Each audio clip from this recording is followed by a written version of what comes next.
Hello दोस्तों, एक बार आपका फिर से स्वागत है नॉलेज T20 में। अगर आप इस चैनल पर नए हैं तो प्लीज़ चैनल को सब्सक्राइब कर लें और बेल आइकन को प्रेस कर दें ताकि इस चैनल का नोटिफिकेशन आपको समय समय पर मिलते रहे। चलिए वीडियो को शुरू करते हैं। आज हम इस वीडियो में मोबाइल के दुष्प्रभाव के बारे में जानेंगे। मोबाइल को अधिक उपयोग करने पर हमें क्या हानि होती है और इसको सही तरह से उपयोग करने पर हमें क्या लाभ मिलता है। चलिए आज हम इसके बारे में जानेंगे। चलिए वीडियो को शुरू करते हैं। मोबाइल और स्मार्टफोन का आविष्कार व्यक्ति की सुविधा के लिए किया गया था, परंतु वर्तमान समय में यह देखने में आ रहा है कि मोबाइल फोन का सदुपयोग के बजाय दुरुपयोग अधिक हो रहा है। इसका सबसे बुरा असर बच्चों पर ही पड़ रहा है। बच्चों का कोमल हृदय कुम्हार की मिट्टी की तरह होता है। बचपन में वो जो चीज़ देखते सुनते हैं और समझते हैं, बड़े होने पर उनका दृष्टिकोण वैसा ही हो जाता है।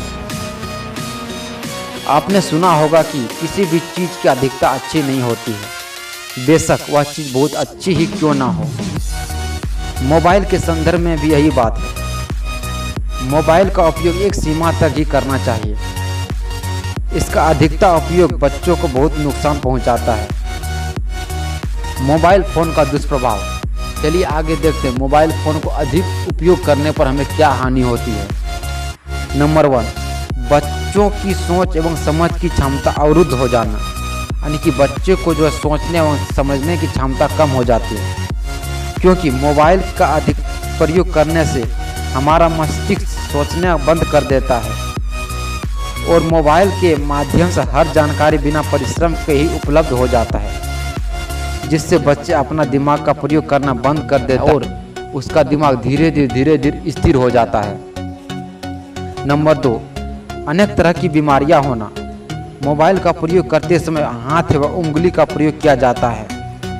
मोबाइल पर लगातार उंगलियां चलाते हैं समय वे दर्द करने लगती है। नंबर 3, रोग प्रतिरोध क्षमता कम हो जाना। मोबाइल के लगातार प्रयोग से रोग प्रतिरोध क्षमता कम हो जाती है, भूख कम लगती है और नींद आना भी कम हो जाता है। चलिए और आगे देख ले तो और आगे इसमें क्या चीज़ है। मोबाइल से दूर रहने का उपाय। नंबर 1, पत्र पत्रिकाएं पढ़ना और उस पर अपना रुचि को लगाना। मोबाइल से दूर रहने का सबसे सरल उपाय है पत्र पत्रिकाओं एवं पुस्तकों की प्रति रुचि को बढ़ाना।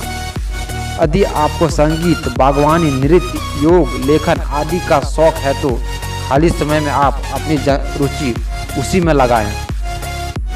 मोबाइल फ़ोन में गेम की बजाय अन्य वास्तविक गेम खेलें। मोबाइल फ़ोन में गेम न डालें। ऐसे करने से आपका मन बार बार फ़ोन की ओर नहीं भटकेगा। यदि आपको गेम खेलने का शौक है तो आउटडोर गेम खेलें। नंबर 3, नियमित योग व्यायाम करें। योग एवं व्यायाम करना एक सेहत के लिए बहुत ही ज़्यादा ज़रूरी है। इससे आपका मन एकाग्रता बढ़ता है और बुरी आदतों से दूर रखते हैं, इसलिए नियमित योग एवं व्यायाम करें।